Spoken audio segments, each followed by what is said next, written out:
Everyone eats out every day, but people don't think about how food arrives on the plate.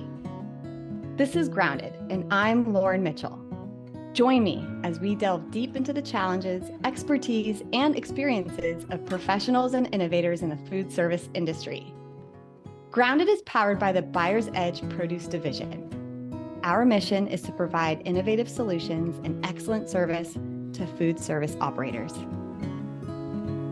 Hey everyone, for this week's Fresh from the Field update, where we get a real pulse on what's going on in the market as far as fresh produce, I've got Stephanie File back on, our Chief Procurement Officer. Hey, Steph. Hey, Lauren, thank you. We wanted to share a quick update on the Roma market. The next 10 to 14 days will be extremely challenging as supply out of central Mexico and Baja decrease. We expect to see industry-wide gaps in supplies. We suggest opening the Roma spec as sizing is varying. Also, another great substitution is 5x6 rounds. We expect to come out of this rather quickly, so 2 weeks at the max. On the wet veg category, most commodities are plentiful with the exception of broccolini. Lettuce and spinach are strong and quality is looking good. Great news. And there you have it. This is going to be a great episode, you guys. We've got John Barone on, and I will jump right into it. Today's guest is someone who has been highly active in speaking, presenting, and educating within the food service industry for over 30 plus years. His focus on macroeconomics has helped restaurateurs understand the new and dramatic global forces that are affecting their businesses, and then help them reformulate risk management solutions. He's the founder and president of Market Vision, advisory board member of NRA's Supply Chain Expert Exchange, contributing editor at Nation's Restaurant News, Hello Commodity Corner, and a real pro at indoor cycling. John Barone, welcome to the show. Hey, Lauren, how are you? Thanks for having me today. I am honored to have you on. I'm a huge fan of you and the Market Vision Conference, and we'll get into that. But just having conversations with you over the last couple of weeks, you are sharp, and your reputation follows you. So you're a great individual, and I'm super pumped to have you on. Thanks again. You're welcome. All right. So for our listeners, I want to start the conversation linking the topic of economics to supply chain and purchasing in particular. Can we start there and have you describe what are some of the economic factors that impact purchasing? So when you talk about it, the economy and purchasing and overall the economy and restaurants in general, we'll start a little bit with supply chain. And obviously the two biggest factors affecting supply chain are typically commodity prices, commodity inflation, and then freight and logistics are a big component of supply chain up and down the line. So, commodities haven't gone through the COVID, the pandemic situation where, we had very intense commodity inflation.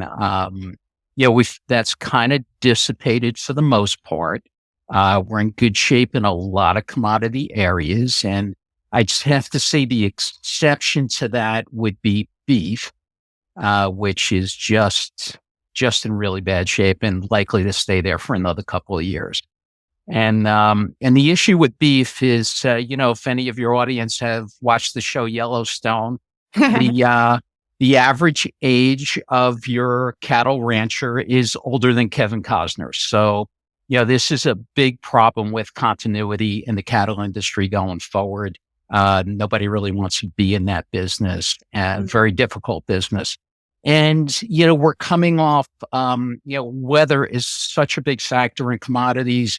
We're coming off of 3 years of drought where if you don't have grass, you can't graze cattle and you can't make money raising cattle.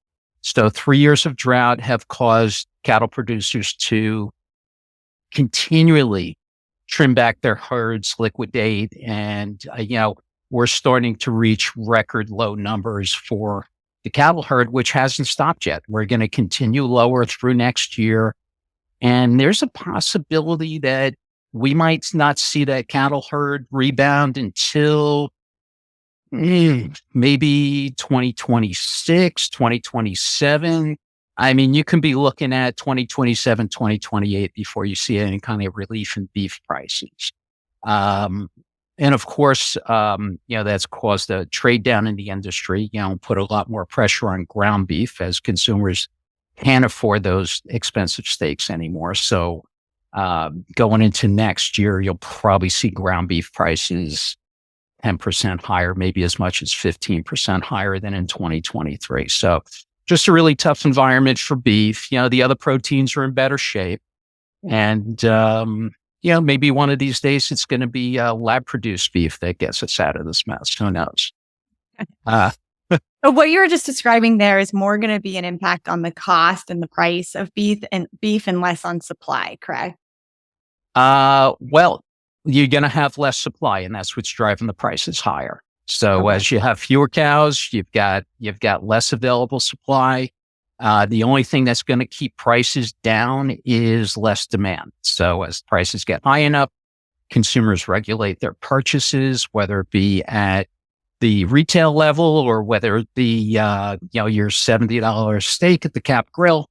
But, at some point you get pushback, you get less demand, but people don't lose their taste for beef. So you'll see trade downs. Like we'll see trade downs in our industry from higher end restaurants to lower end. You'll see trade downs within the beef complex from higher end steaks to lower end priced products. The other big area of commodity concern for me is vegetable oils. And that is, so you're going to see a weather event that's just coming on late this year called a El Nino event, which changes weather patterns across the globe, not just in the U.S. And one of the big things associated with past El Ninos has been palm oil prices in Indonesia and Malaysia. They get a lot less rain. They're very monsoon dependent on their rainfall. And drought there that cuts back on palm oil production is very correlated to soybean oil prices in the U.S. So what we're putting in our deep fryers, is more of a global market than a domestic market. And then the other factor in vegetable oils is we've recently perfected a technique to transform vegetable oil into renewable diesel. It used to be we would have, corn-based ethanol, 10% is in our gasoline right now. On the diesel side, you might be able to get 5, 10, 15% vegetable oil into diesel. It was called biodiesel. It was a different product. They experimented it with school buses up in Minnesota, and the stuff, coagulated during the winter and the buses didn't run. So, but currently the reformulated diesel they're using right now from vegetable oil can be 100% vegetable oil. And they are using it in California because it meets their EPA standards out there. So, big jump in soybean oil usage for renewable diesel, plus potential issues with El Nino and foreign-based vegetable oils could impact. We're double where we were maybe 4 or 5 years ago, and looks it could potentially get worse from here. So those are the two commodity areas I'm particularly concerned about for next year. So question there. So, and this is all sounding very familiar, and I think why people value hearing from you so much is your understanding of the commodity markets and then cautionary for the year ahead on specific items. Can you give an example, or do you know of ways that people then take the information and apply it? Is it really just important just to be aware, or have you heard of case examples where, for example, with beef, people will make a legitimate reduction in their menu and switch to another protein as a result? Well, you're going to see probably within the beef complex, a little bit of a trade down on steak products where you can take maybe a little bit less than choice steak item, marinated, do something to it. You'll see creativity within menus for people who have to stay in the beef complex. The burger guys, they're always looking for new and interesting ways and new sources to get trimmings from overseas. We had been getting a lot of lean 90% trimmings from Australia. was a pretty good year for Australia, but that'll taper off a little bit next year. So we're looking for South America. We're looking for other places in the world for beef trimmings to support what we have here. But less cattle supply here. And in particular, we grow a lot of really fat cattle here, which gives us fat trimmings, 50% trimmings.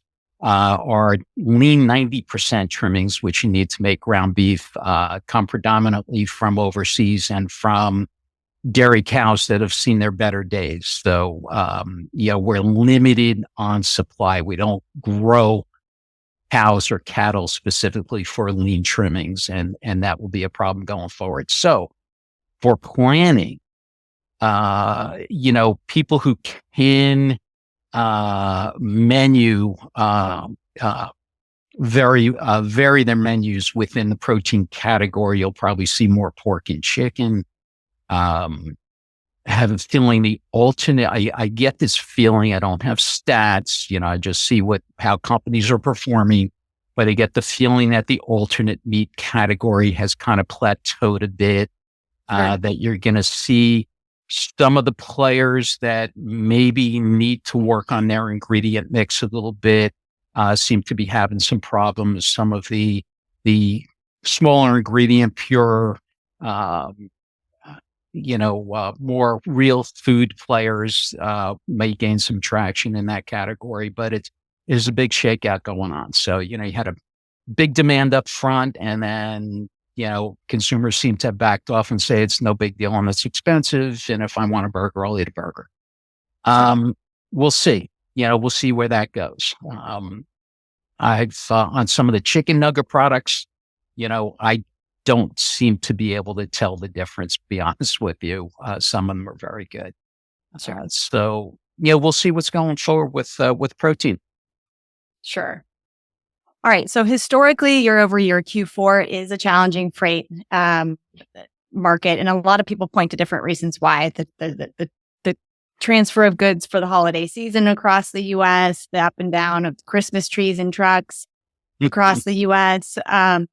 But can you talk to us a little bit about what to expect for freight and logistics, either for Q4 or just early 2024 that to be true? And for those that may not be totally clear on why this is important for food service, of course, this is all of the products, take lettuce for an example, that start in Salinas, need to eventually get to our restaurants up in the Northeast.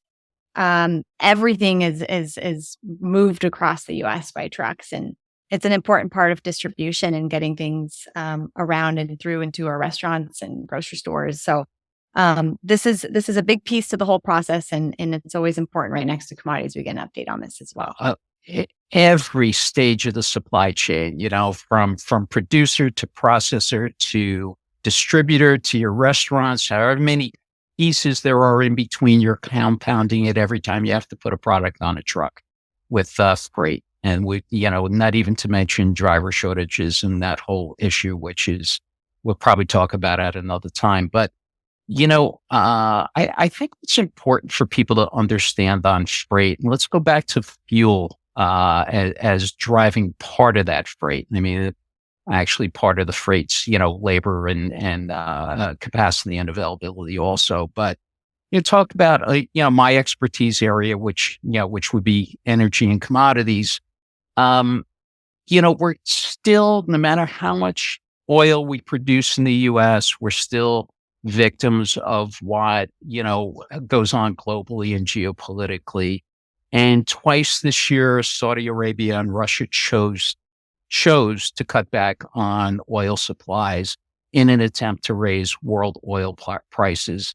And in globally traded markets, regardless of what we produce here in the U.S., what happens in one country or one part of the world affects prices globally.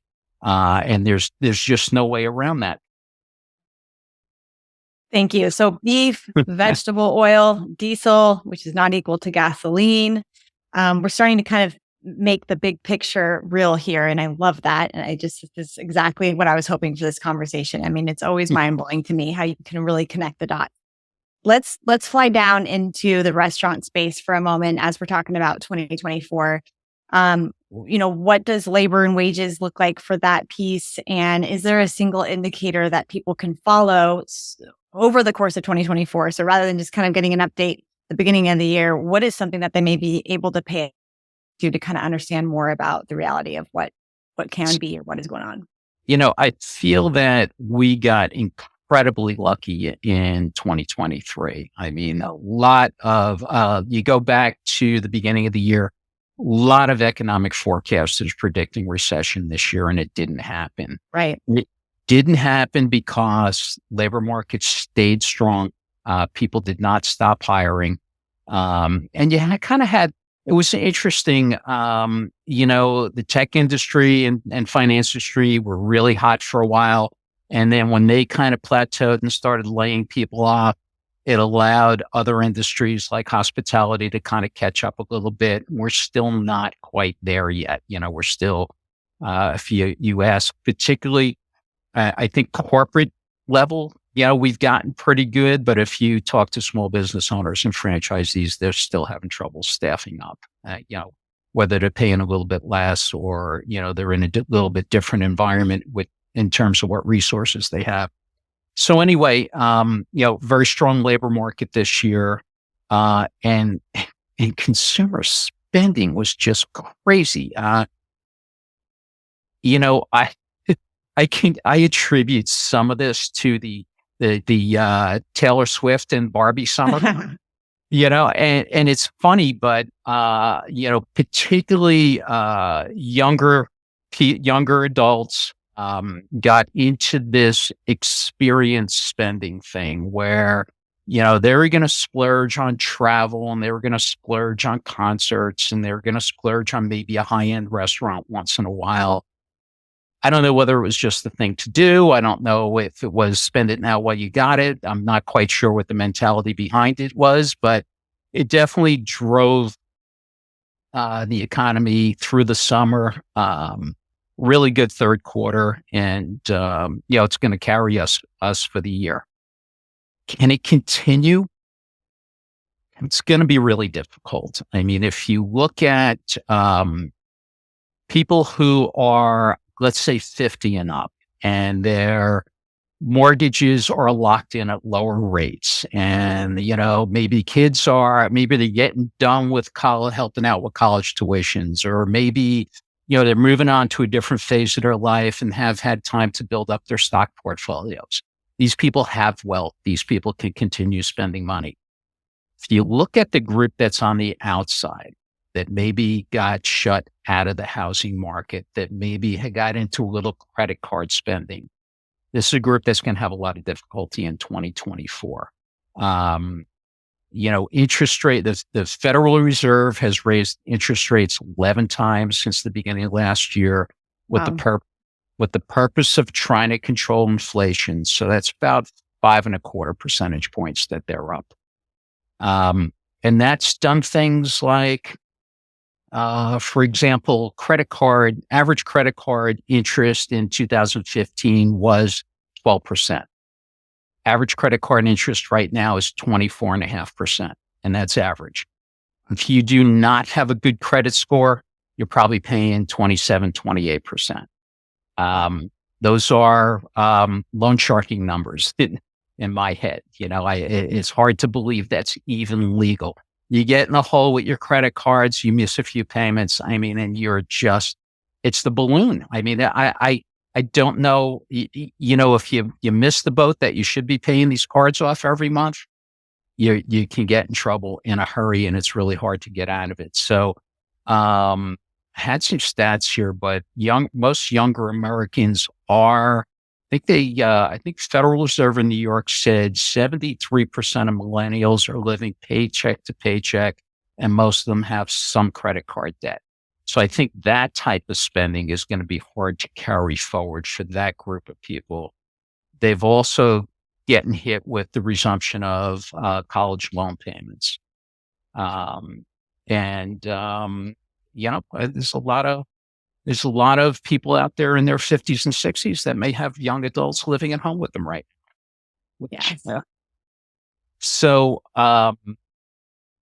I'm not sure going forward, that segment's going to have to be offset by the older segment. And, depending on who's spending money is a big deciding factor to how restaurants market their menus and who they market to. So that's something for the, not for the supply chain people, but for the marketing and demographics people to keep a really close eye on going into 2024 as to who's spending money. You look at things on the inflation side, the average monthly car payment in pre-COVID in 2019 was about $550 a month, and that's up to $736 in the third quarter. So just big. I mean, that's got to be close to a 50% increase in the cost of car ownership. And then if you look at the median U.S. home price, not the average, the median, middle, to take out, you want to take out those big mansions that skew the average too high. Median U.S. home price is $430,000. That requires an $86,000 down payment to get your 20% down payment. That's a big number for most people. The mortgage on that median house was I have $1,460 per month at 3%. It's $1,000 a month higher at 7.5%. So if you were out of that market and are trying to get into it now or trying to buy a home, a very unaffordable situation right now, and a mortgage for that median house price is going to require an income of $115,000 a year. So, I'm not sure how many, young Americans, can handle something like that to get into the housing market. And maybe a lot of them are just giving up on that idea. So some things that are coming to my mind. So I love the picture that you've painted here, is specifically in regards to understanding who is spending their money, and how that changes by generation. With young Americans, do you find, is this going to push them more into retail and cook from home? And how does that sector look? Or is it more QSR, drive through? Just, it's not so much of a dining experience, but rather just the quick hit for a meal. How does that trickle down for specifically kind of the Generation X, the younger population that, either is living with their parents or they are trying to save up to buy the $435,000 house or $235,000. So where do you see them going and spending their money as it regards to food? I mean, if you're 30 and living at home and have a decent job and you're making money and doesn't matter if you have a little credit card debt, you've got disposable income, you've got a subsidized living situation, you're going to be able to spend money. So, maybe that'll help drive it a little bit. I'm not a demographic expert, but, in ups and downs, you see people trading up and trading down, and restaurants are well aware of this. When McDonald's says that they've compensated for the loss of lower income customers by replacing them with higher income customers, that gives you an idea that there's a lot of jumping around and trading around going on with the industry. And we all know, I mean, it's been stated a zillion times that the pandemic really, really accelerated this whole idea of either eating at home or eating in my car, or eating anywhere other than sitting down in the restaurant. I'm not sure that's just antisocial personality, or that's just people that, want to grab and go and want to multitask. So it just seems to be a sign of the times of, we've accelerated into a new level, and it's not going backwards. All right. So I'm going to transition here a little bit out of spending and maybe towards, let's call it spending time, and specifically spending our time in the supply chain industry. Executives recognize the role of purchasing in driving growth and revenues and margins. And a quick pathway to doing this is to reduce cost. From my perspective, one way to reduce costs is having a very strong collaboration or relationship with your suppliers. Knowing the components of cost to your products is really informed by talking deeply with your suppliers about the paths the products take and what are the components to the cost. When I started in this industry, I had a business development role specifically to acquire national chain accounts for their produce business. And that's contracting produce goods, but also the distribution of their produce goods. My company sent me to Market Vision, and this particular one happened to be the first conference actually after COVID. It was in Palm Springs and it was in March. My boss was arriving a day late, so I got to go to the kickoff cocktail event completely by myself. And this was a hotel that has all the rooms surrounding a courtyard. Again, it's in Palm Springs, so the weather is conducive to having just kind of that structure where you walk out of your room and you're staring down into the hotel courtyard. I looked down there and there's about, I don't know, it had to be between 200 or 300 people at the bar for the cocktail party. And I had a pit in my stomach because I could confidently say I didn't know one person in that group because, again, new to the job, new to the industry, came from distribution, but this was a full new experience for me. And I took a picture because I thought I know I'm going to remember this moment. And I mean, it's another thing that I'm talking to you here today to describe this, but I'm saying this because by the end of the event, I looked back at that picture and I felt like I had a relationship with almost every single person in it. And the event's only 2 or 3 days. I've come to go to many since then, and I recognize that these are the right people all in the same place, and that you've produced an event that actually draws people with that much talent and experience in the industry to show up even twice a year, multiple times, year over year, and not send other people. It's valuable for them. I want to know from you, you're the founder, the president, what enabled you to start it, and what is your goal with this event for people that may not be familiar with Market Vision and perhaps, a great candidate to attend here in the spring of next year? I wish I could take really, say I had this great plan and was this genius that put this thing together. But really started as a much smaller event, recognizing the need for people needed economic and commodity information. Yeah. And this was an efficient way to get it to them. I publish weekly and monthly, commodity pieces, and, it kind of just all fit together. But, we noticed that the conference kind of grew organically. That was an organic event because our sponsored function hadn't even started yet, which was outside. So that was the reunion effect of people looking forward to seeing each other. The venue was chosen because it had that big central bar, which people gravitate to. And starting that was probably registration day. Yep. And starting at 4:00 in the afternoon, people started gathering at that bar. We didn't start outside until 6:30 that night. So, to have that kind of momentum going with the event where people are just literally gathering on their own. Mm-hmm. The one thing I will say is we noticed coming out of COVID that the audience had a lot of turnover. We were seeing a lot of new people, a lot of the same companies, but a lot of new people, and the audience got much younger. And we made some adjustments by really going out and trying to pull in and cater to people who, like yourself, may have been attending their first event and were a little bit intimidated and might actually be a lot younger than you are. There are quite a few, category managers post-COVID that have come in, very smart people that have come in from other industries and just don't know anybody. So, Yes. We've done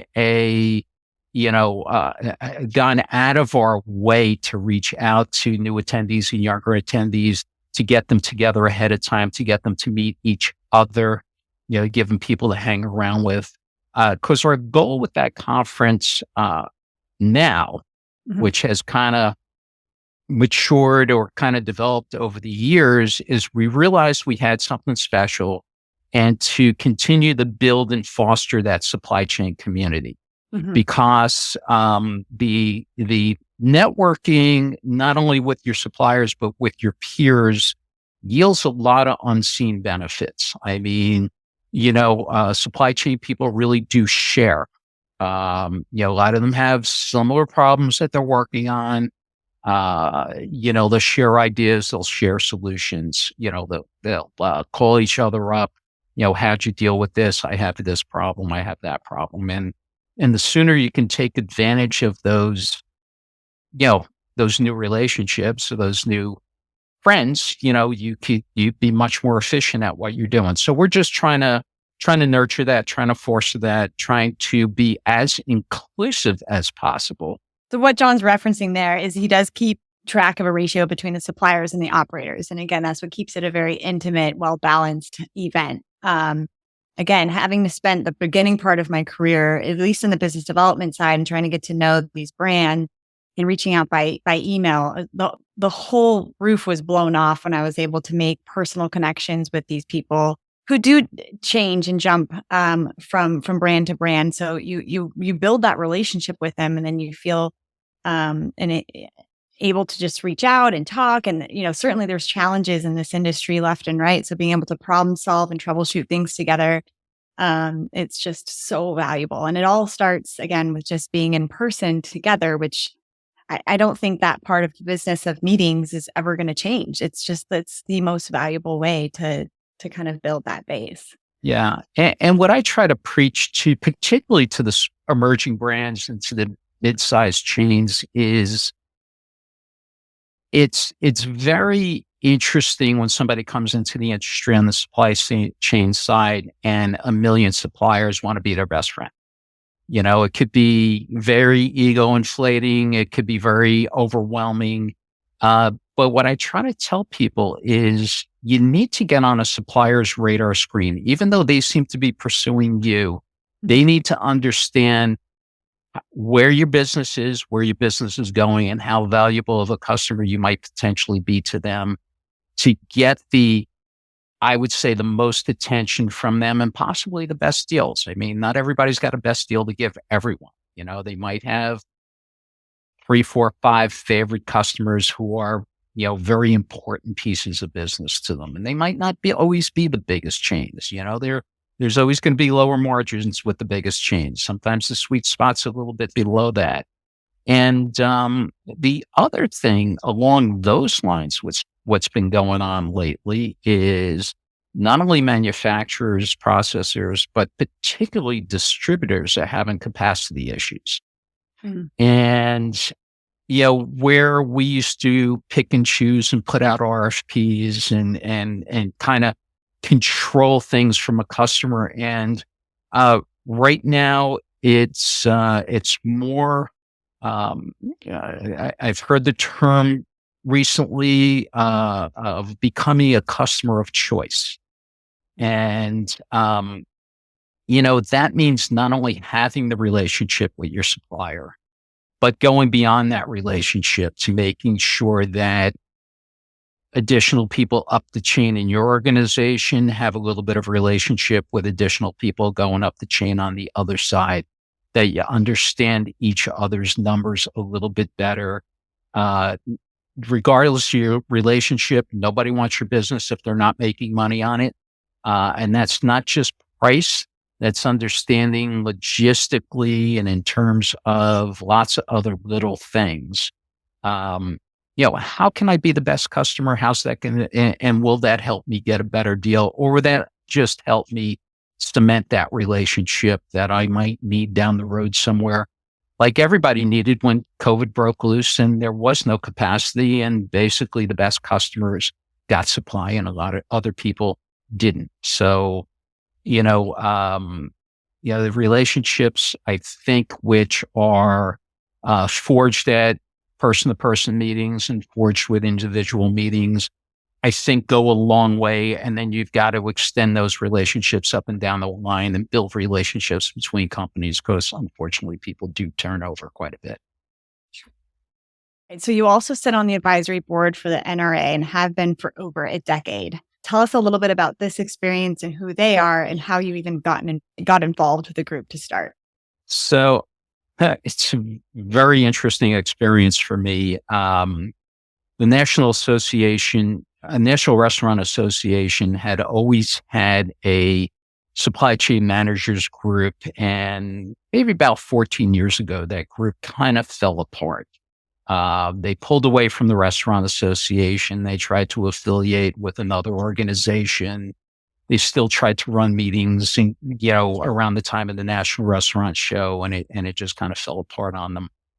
About 12 years ago or so, David Parsley, who at that time was the VP of supply chain for the Applebee's IHOP co-op, later went on to run Brinker's supply chain, came to me and said that he had talked to Don Sweeney, who was president of the NRA at the time, and had formulated a plan to put the supply chain group back together, and that they wanted to run a fall meeting.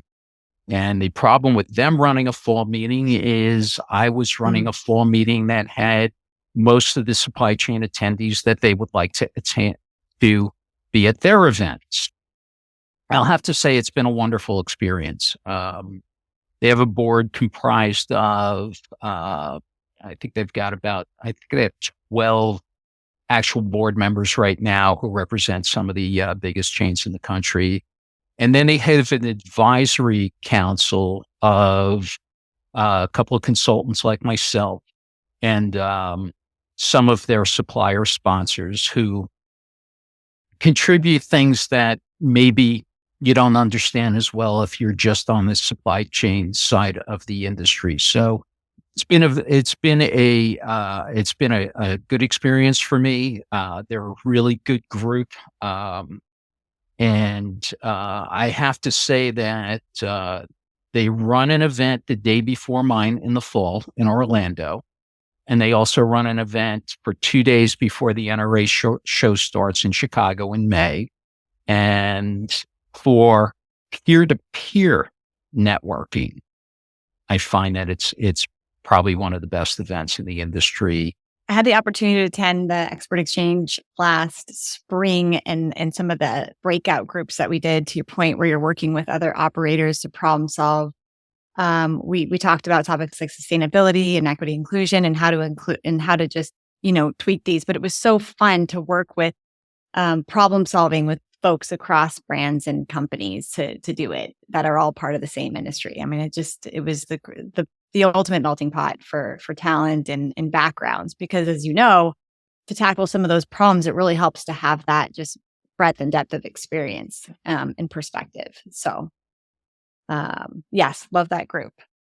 Okay. I want to get into a little bit about you personally and ask some business leadership questions. I'm going to share a quote that was said about you because I thought it was pretty right on. And it said, if trust matters to you, you'll keep company with John Barone. John's got the technology down, the smarts, the experience, the creativity. No small points, any one of them. But the biggest mover in business, in life, is zooming through with a kind of persistent confidence, knowing in your gut that the floor in front of you is not going to cave in and the leap you're about to make is going to land you on sure ground. I'll move ahead and make great leaps anytime if John is involved. Pretty awesome. Yes. Pretty awesome thing to be said about you. And I'm sure you know the individual who said this, Jan, and I'm gonna botch the last name, so apologies there.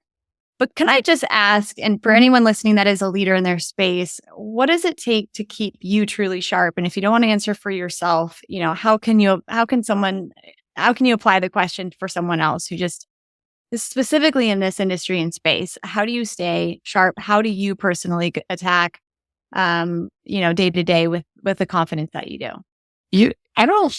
It doesn't matter what you do in life. I mean, you have to have a passion for it. And I know people say that, loosely. I probably spend about 2 hours every morning, combing through, everything from The Economist to the Wall Street Journal, Times, Washington Post, you name it, industry publications, It's how I start my day every day. I'm up early. That's the first piece that goes with coffee. And thank God now it's not a pile of papers on my desk. It's on my iPad, and it's very much easier to do. But, I just have that thirst. And then you see, in my whole career, I think the success has been taking a lot of stuff that people kind of know about, but they don't really understand in depth or don't have time to get into. Take it, distill it down to something understandable, and connect it to other stuff. How's this affecting this, and this? And, that's been the basics of most of my presentations. And, it's been a lot of trial and error over the years. I'm not naturally a person that likes to get up on stage, but I've gotten used to it and I've got to do it. So I do it. But I do really enjoy sharing that kind of stuff. And if you're like an opinionated kind of person that likes to have an audience, I have to get up on stage with a lot of people out there, and I've got the mic, and they're going to hear what I have to think about it for about an hour with no chance to respond, which is even more fun. Yeah. And then, of course, I break down afterwards and get into a lot of one-on-one conversations with people. But, you read something and either it makes sense or it doesn't make sense. I have to follow it up to see if it's true or not. Makes sense. It sometimes sets off a light bulb of how it's connected. Oh, that's why this and this. Let me make a note on that because I'd like to expound on that later. And, that's kind of what, my business kind of has developed from what I enjoy doing. A lot of people don't have that luxury. And that didn't happen, by accident. I mean, I tried to mold, my future based on what I thought I did the best and what I enjoyed doing the most. And I think that's what people see if I'm up on stage. I mean, I get passionate about things. I get emotional about things. I have cried on stage. I just, it's who I am. And I think people sometimes I can't believe John did that. I can't believe John said that, but, all in a good way. I mean, at the end of the day, I have, I can be a little out there at times. I have been told that, my staff has winced at a few things he said, but, I think that's what makes, I kind of call it, edutainment, where you have to educate people, but you have to engage them first and hold their interest. And, one of my favorite, reviews I got from one of my presentations was, and this was it. It was just one line. It said, Barone's presentation, solid as usual. Barone's presentation, solid. Jokes, corny as usual. Which was, okay, I can live with that. Yeah. All right. Kind of a tough question, but I want you to think about it. In regards to your role as president, specifically of Market Vision, what keeps you up at night? So it's funny. Prior to COVID, I lived through 9/11 and ran a meeting about 5 weeks after 9/11 in Orlando with next to no people there. And, I figured, things like hurricane in Orlando, earthquake in California, you go through your head and you try to plan for things that will disrupt or cancel a meeting, which is so big a part of what we do. Yeah. And, never did I think a disease would knock us out of business. But, in 2020, we were less than a month out from our spring event. And we had all the sponsorship money in and all kinds of money spent on marketing and salaries and everything you go. We had done everything except for execute the event. And then not only did we have to cancel it, but I owed a lot of people a lot of money. Yeah. I had a zillion suppliers that were due refunds because we didn't run the event. And hey, a lot of that money was spent marketing, putting the conference together and all that kind of stuff. So it's a testament to our industry and to my relationships that literally almost everyone we work with took a credit towards a future event and kept my cash flow going. It just amazed me. I mean, I only had maybe 2-3 people that absolutely, CFO or whatever said they had to have a refund because they didn't know, where it was going or where they'd be involved in the future. And then some of the people spent that money on virtual events, which actually I thought were really good. Yeah.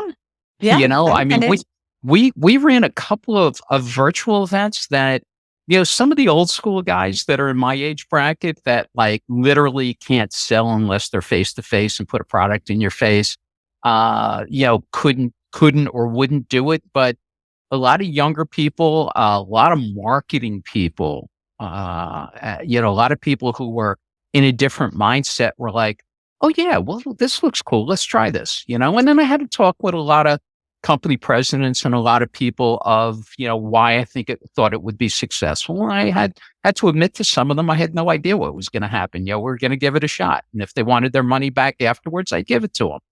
So, what was interesting, I mean, we ran a Zoom day ahead of the actual online event. I had one company call me and said, we had 68 calls on that first day. I said, how did you do that? She said, we took our whole marketing and sales staff and we had a list of, because it was virtual, our usual attendee list, it was about double usual because, companies signed up their entire supply chain people. They didn't have to pay for travel. They didn't have to pay for anything. They didn't have to have people out of office. So we had a list of about 450 customers and, they said, hey, we just divvied up that list and scheduled as many calls as we possibly could. It was probably twice as many contacts as we get from the live conference. So, you adjust, you do what you have to do. But I would say that, a resurgence of COVID definitely keeps me up at night, and having lived through a year and a half of without live meetings, and all our eggs kind of being in those baskets these days, that does keep me awake at night. Perhaps that disruption, though, and again, I always say this, but the challenges ultimately lead to new opportunities. And I would say that although that was devastating for especially the event and in-person business, and those in the business of in-person meetings and conferences, it recharged and supercharged the value of the events, and it's in the return space that we're in now, right? So people perhaps are maybe more selective, but when they show up, they want to stay and they want to be because they've made the investment to be there.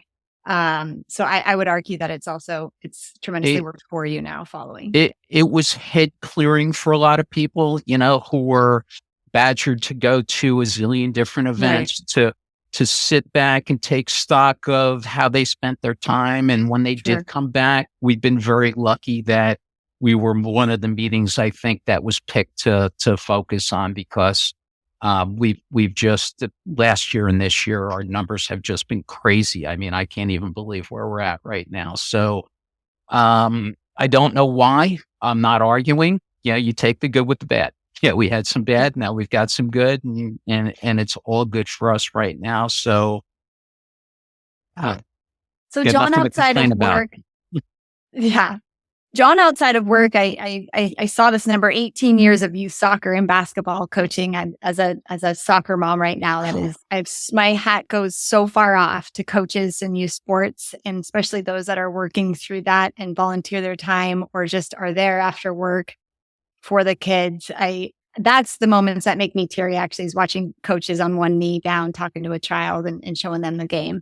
So I have so much respect for the time that you've dedicated to that. I don't know. no, regardless of my knowledge of the games, like I played football in high school and college, and I had to go and get multiple coaching licenses to learn how to play the game. But I just had a touch with kids, and I'd get calls. John, can you coach this team? John, can you help us with this? And, it was something I just really enjoyed doing. And I am a kid at heart. So, I mean, and my practices were always organized chaos. And I used to always tell moms like you, that had sons, hey, don't take away from him the things he's going to need to be successful later in life, which is, kind of letting loose a little bit and exploring and, letting that energy out and building his confidence and all that kind of stuff. So, it's all good. It was a very enjoyable time in my life. Yeah. Is it true that your only bike accident was in your house? Embarrassing to say. For all the road biking and mountain biking I do,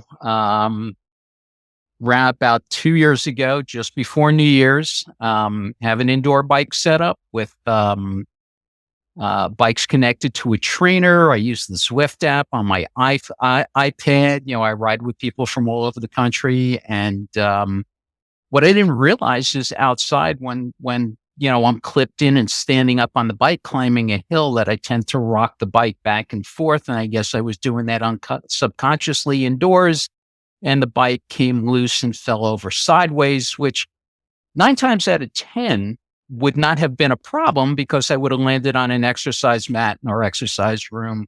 Janine's into her ballet. She's got stuff set up all over the place. But my son from North Carolina just happened to be home for the holidays and left a kettlebell right in the middle of the floor, and that's what I hit. So, it's funny. The better part of the story is that having had rib injuries in the past, I didn't think much of it other than it hurt like hell and I was having trouble breathing. And Janine says to me, well, what are we going to do this afternoon? And I'm in so much pain. I'm like, what are you talking about? She says, well, we've got Broadway show tickets, that she had bought me for Christmas. And it was like Lehman Brothers trilogy, limited performance. If we didn't see it, I was never going to get to see it.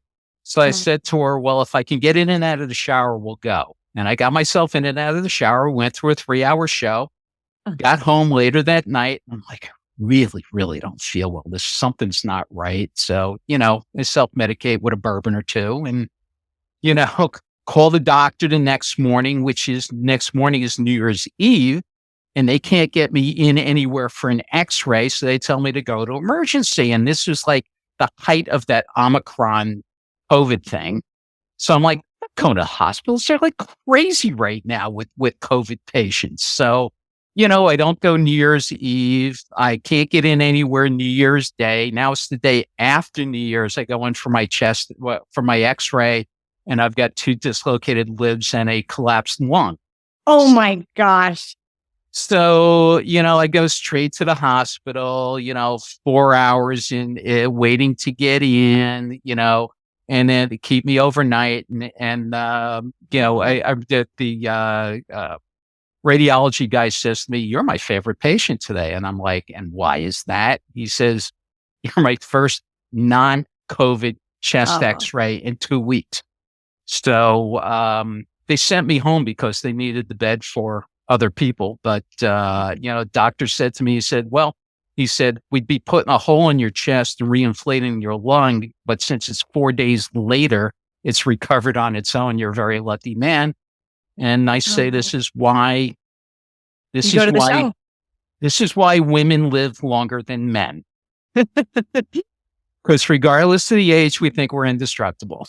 So, yes. Oh, and I will add that it was exactly the same month that the Mayhem ad came out for the insurance company where the guy rides himself off the indoor bike and through the glass window. So, yeah, my kids had a lot of fun sending that video to everybody when they asked them what happened to their dad. Oh, we're going to have to include that in the show notes, in addition to all things about how people can get a hold of you. To wrap up the show, I want to make sure that if people have a question in regards to a commodity or the conference or anything economics, how can they get a hold of you, or how would you prefer to be reached? Oh, yeah, free consulting at my email address. Why not? So you can go on my website if you Google Market Vision, or it's mktvsn.com. My contact information is up there for anybody that wants to reach out to me or anybody on my staff. If you're interested in our conference, that would be Janet Cohen. If you're a chain that needs more information, it's Joan Axelrod. Registration is Kim Ramola. And our PR person is my lovely significant other, Janine Gnauer. So, that's our team. We do a great job. We're inundated right now post-conference with people who heard about it and want to come, which is great, but it's put us behind the eight ball a little bit on getting back to people. So, and I assume you're on LinkedIn too? On LinkedIn, absolutely. Thank you, John, for coming on today. But thank you so much. This has been fun. We had a few laughs. And to our audience, thank you so much. If you learned something today or laughed, please tell someone about this podcast. Again, this was John Barone. We are just so fortunate to have you on and continue to learn from you year over year. So thanks for doing all that you do, John. Love it. Thank you for having me. And that wraps up another episode. We have covered a lot of ground today. Thank you for joining. For show notes and our most updated market report, visit us at groundedthepod.com. Grounded is powered by the Buyer's Edge Produce Division. Our mission is to provide innovative solutions and excellent service to food service operators by leveraging technology, talent, and an insatiable appetite to improve.